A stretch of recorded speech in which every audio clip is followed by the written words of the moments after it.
नमस्कार। चातुर्मास बस कुछ ही दिनों में शुरू होने वाला है।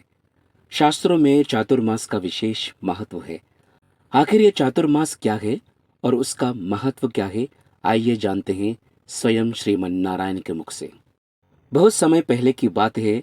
देवताओं के देव भगवान विष्णु ने एक बार अपना वाहन गरुड़ से कहा, हे गरुड़, अब मैं 4 महीनों के लिए योग निद्रा में प्रवेश करूंगा। ये समय वर्षा ऋतु होगा, जब धरती पर जीवन अपनी गति धीमी कर लेता है और साधक ध्यान में लीन होते हैं। तब गरुड़ ने पूछा, प्रभु, ये 4 महीने क्यों? भगवान विष्णु मुस्कुराए और बोले, ये काल चातुर्मास कहलाएगा गरुड़, अर्थात 4 मासों का समय। चातुर्मास प्रारंभ होता है आषाढ़ शुक्ल एकादशी को, जिसे देवशयनी एकादशी कहते हैं, और समाप्त होता है कार्तिक शुक्ल एकादशी पर, जिसे देव उठनी एकादशी कहते हैं। इस काल में मैं क्षीर सागर में योग निद्रा में रहता हूँ, वो भी 4 महीनों के लिए।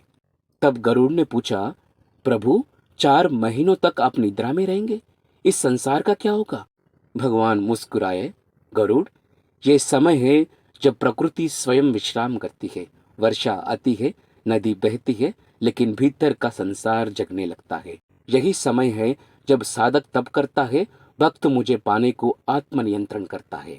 और इन 4 महीनों में कोई विवाह यज्ञ जैसे मांगलिक कार्य नहीं होते।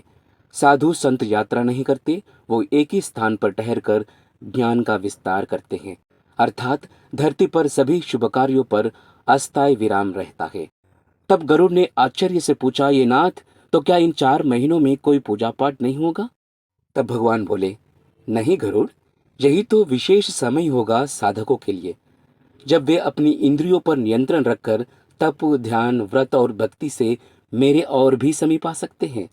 यज्ञ, विवाह जैसे मंगल कार्य स्थगित रहेंगे, लेकिन भजन, कीर्तन, कथा, संयम और आत्मचिंतन से जीवन को नई दिशा मिल सकती है।